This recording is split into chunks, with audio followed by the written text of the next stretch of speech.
Muito boa noite, é com muita alegria que nós começamos mais um programa Direção Espiritual.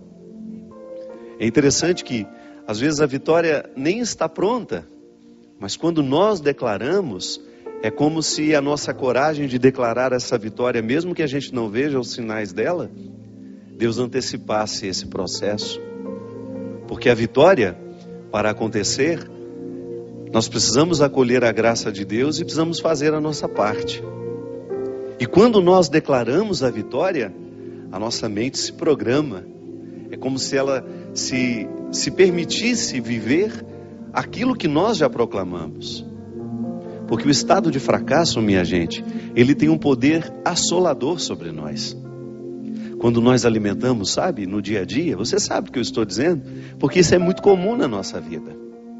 Quando as coisas começam a dar errado, quando não acontecem de acordo com a nossa expectativa, com aquilo que a gente havia planejado, é natural que a gente se sinta, talvez não fracassados, mas a gente se sinta frustrados. A frustração faz parte da vida humana. Mas a frustração, quando ela não é trabalhada para a gente poder superar, né? Porque é natural que a gente se frustre, mas não é natural que a gente permaneça muito tempo frustrado. A gente já falou aqui tantas vezes da capacidade humana de superação, não é? A gente vê tantas pessoas sendo capazes de superar as dificuldades da vida, e a gente se entusiasma a ser capaz também. É a força do testemunho do outro na nossa história. Por isso que é tão bom a gente ouvir o testemunho de alguém que conseguiu, de alguém que passou por dores semelhantes a nossas, e foi além, não ficou parado nelas. Na minha pregação, eu peguei o exemplo da Ângela, lá de Maceió, quando eu estava fazendo o show lá em Cajueiro, uma cidade próxima a Maceió, uma cidadezinha pequena, bonita, onde eu tive a oportunidade de estar com aquele povo numa noite tão especial. Antes de subir ao palco, tive a oportunidade de conhecer a Ângela, que foi o testemunho que eu contei no Osana Brasil, e que nunca é demais a gente recordar. A Ângela estava preparando com o filho dela a formatura tão esperada daquele menino. Um menino esportista, atleta, que sempre cuidou da saúde, que sempre cuidou de si mesmo. Naquela manhã, tomando café com a mãe, feliz por ter conseguido vencer a vida, vencer todas as dificuldades que são próprias da vida de um estudante. E naquele dia ele celebraria a sua vitória na faculdade, iria se formar. Mas a vida não permitiu que isso acontecesse. Na hora do almoço, quando Ângela voltou, tomou café com o rapaz, foi ao salão, foi preparar-se também, e quando voltou na hora do almoço, encontrou o filho morto dentro do banheiro.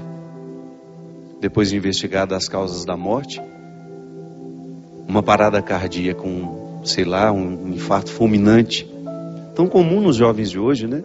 Um menino de 24 anos, que às vezes o problema do coração a gente tem e não sabe. A gente, muitas vezes estamos saudáveis e nos falta uma investigação, um check-upzinho faz bem a todo mundo, a quem tem saúde sobretudo também, para a gente poder identificar o que está errado dentro de nós. Infelizmente não deu tempo de descobrir que alguma coisa estava errada no coração daquele menino.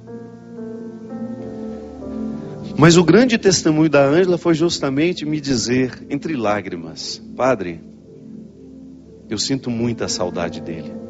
São 7 meses. Gente, e logo 30 dias depois da morte do filho, morreu também a mãe. Então ela perdeu 2 grandes vínculos. Perdeu o filho, perdeu a mãe. Deixou de ser mãe e deixou de ser filha num espaço de 30 dias. Se a gente for pensar, causas suficientes para que essa mulher pudesse dizer: eu sou uma fracassada, a minha vida não tem mais sentido. E quando ela veio me pedir para rezar por ela, ela não falou nada disso. Ela só me disse que dói demais. E sustentada pela fé que tem na ressurreição, me disse: não tenho nenhuma revolta, Padre. Não fico pensando que Deus foi injusto comigo, não, nada disso me ocorre. O que me ocorre é a saudade. Reze por mim, Padre, para que eu seja capaz de tolerar essa saudade, de colocar dentro do meu coração a vida em ordem. Esse testemunho mexeu comigo, mexeu com muita gente que assistia a nossa palestra no domingo. E nunca é tarde, nunca é demais a gente repetir, e nunca é tarde para a gente reviver. O testemunho de uma pessoa que foi capaz de superar a sua perda, que foi capaz de superar o seu fracasso, e que não permitiu que aquele fracasso se instalasse como um proprietário da alma da gente. Porque o que às vezes acontece é isso. Eu sempre gosto de dizer que se todos os dias a gente não faz uma faxina antes de dormir, sabe, uma faxina espiritual mesmo, emocional, afetiva. Se a gente não faz uma limpeza daquilo que nos poluiu, porque todos os dias a vida nos polui. Com aquilo que acontece, com aquilo que a gente vê que aconteceu na vida do outro, porque nós não somos indiferentes. Se você assiste ao noticiário todos os dias de manhã, você já tem motivos para passar um dia lamentando. Se você assiste aos noticiários da noite, você tem motivos para perder o sono. Mas essa é a postura cristã? Será que a nossa indignação, que nós devemos ter quando a gente vê uma coisa ruim acontecendo, passa em assumir o fracasso que aquele acontecimento nos traz? Não. A indignação não é fracasso. A indignação é a gente se posicionar sabendo que o mundo não tem de ser assim. Não é natural que uma pessoa mate a outra, não é natural que a gente seja injusto, não é natural que a gente vá fazer uma coisa ruim ao outro, como tantas vezes são noticiadas. As notícias, o conteúdo das notícias que nos chegam, estão recheadas de traição, de injustiça, de impunidade, de assassinato, de ódio, roubo. A gente fica indignado porque o mundo não tem de ser assim. Mas qual é o papel dessa indignação? Provocar dentro de nós o desejo de fazer esse mundo ser diferente, então, a partir da parte que nos cabe. Como a Ângela fez. A Ângela, ao sentir a dor de perder um filho e de perder a mãe, ela resolveu recrutar tudo o que a fé havia dado ela ao longo da vida. E resolveu proclamar a vitória, mesmo com o rosto coberto de lágrimas. Aí volta ao início. Quando a gente proclama uma vitória, mesmo sem a gente ter ainda a matéria-prima daquela vitória já nas mãos, a gente dispõe o espírito a não mergulhar no fracasso. É como se a graça de Deus se antecipasse dentro de nós, nos ajudando a compreender aquele momento difícil e nos dando o entendimento de que a vitória chegará. Porque o desafio do que sofre, aquele que está sofrendo hoje, por exemplo, uma perda, pode ser que você esteja me assistindo e você tenha sepultado um ente querido hoje. Pode ser que você tenha visto morrer um amigo, um filho, um pai, uma mãe, um irmão. É assim. Todos os dias alguém está perdendo. Mas a graça de Deus hoje pode lhe visitar, não lhe retirando essa saudade, porque esse é um processo humano. Deus não tem como retirar o que é humano. A saudade é um dom que nós temos dado por Ele. Como é que Ele vai tirar isso de mim? Eu não quero. Eu não quero deixar de sentir saudade das pessoas que eu amo. O que eu quero é que essa saudade se torne leve dentro de mim. Que não seja um fardo para me deprimir, para me amargurar. Então eu permito que a mão de Deus comece já a me consolar hoje e eu alimente esse pensamento. Quem perdeu alguém hoje precisa começar a alimentar esse pensamento. A dor que eu estou sentindo hoje não é definitiva. Porque o grande problema do sofrimento é quando nós olhamos para ele e quando a gente sente aquela dor terrível, tão próxima do acontecimento, é natural que doa de maneira terrível. Mas a gente começar a alimentar a esperança de que essa dor vai mudar o formato dela. De que ela será sim suportável. Por mais difícil que nos pareça o dia de hoje, você pode ter certeza que se bem vivido, se vivenciado tudo isso, com fé no coração, deixando-se visitar por essa sabedoria divina, de que tudo vai passar, que vai ficar diferente. Esse dia tão terrível hoje, pode ser num futuro, um dia de aprendizado. Porque é assim que as pessoas crescem. É assim que nós superamos. É assim que nós avançamos. Eu fico pensando, né? Eu tive uma vida muito difícil sempre. A vida na minha casa não é fácil até hoje. Eu tenho muitos motivos para poder desanimar. Tenho muitos. Todos os dias eu tenho motivos para desanimar. Por aquilo que eu não consigo com os meus irmãos, com os meus amigos, com aquilo que eu não consigo comigo mesmo, por aqueles que eu vejo morrer, por aqueles jovens que eu gostaria tanto que estivessem vivendo diferente, mas não. Estão lá perdidos nas drogas, na prostituição socializada, no álcool. Por ver o meu país tão injusto, por ver tantas vezes os nossos governantes fazendo o absolutamente contrário do que deveriam fazer. Deveriam cuidar da gente, mas às vezes saqueiam o cofre público, lá onde nós depositamos os nossos impostos, para que este país seja melhor, para que a gente tenha saúde, para que a gente tenha segurança, para que os nossos filhos tenham uma boa educação. Todos os dias nós temos motivos para desanimar. Todos os dias você também tem motivo para jogar a toalha e dizer, olha, a partir de hoje eu não luto mais. Mas não é assim que se faz gente grande. Não é desistindo que se faz gente grande.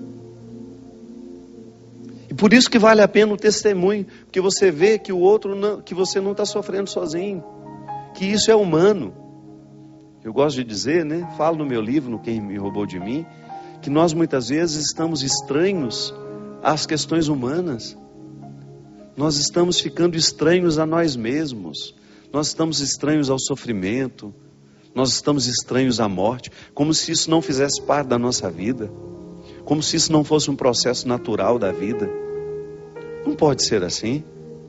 Esse livro aí que está aparecendo, ó, Quem Me Roubou de Mim, além de falar do sequestro da subjetividade, fala justamente dessas perdas que o mundo contemporâneo, que o mundo de hoje está nos trazendo. Prejuízos terríveis. Por quê? Porque a gente não se reflete, a gente não se pensa. E quem não se pensa, vai ter muita dificuldade de pensar a vida com mais amplitude. Porque a maneira como eu me penso, reflete na maneira como eu penso a minha vida. Como eu olho para as pessoas, a maneira como eu me olho, reflete na maneira como eu olho para o outro.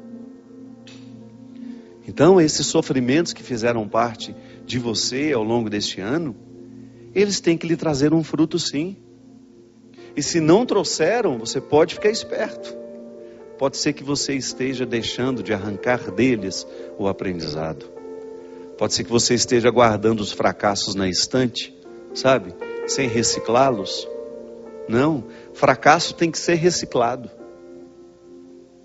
Aquilo que você lutou, eu posso dizer, encontrei tantas pessoas que passaram pela batalha contra o câncer, ou porque lutaram consigo mesmas, ou porque lutaram com as pessoas mais próximas. Só quem já passou por isso sabe como é difícil. Mas depois que passa, depois que termina, não é verdade? Você olha para o cabelo que voltou a crescer e você identifica que aqueles cabelos representam sonhos. Só quem precisou perder os cabelos para fazer um tratamento de quimioterapia sabe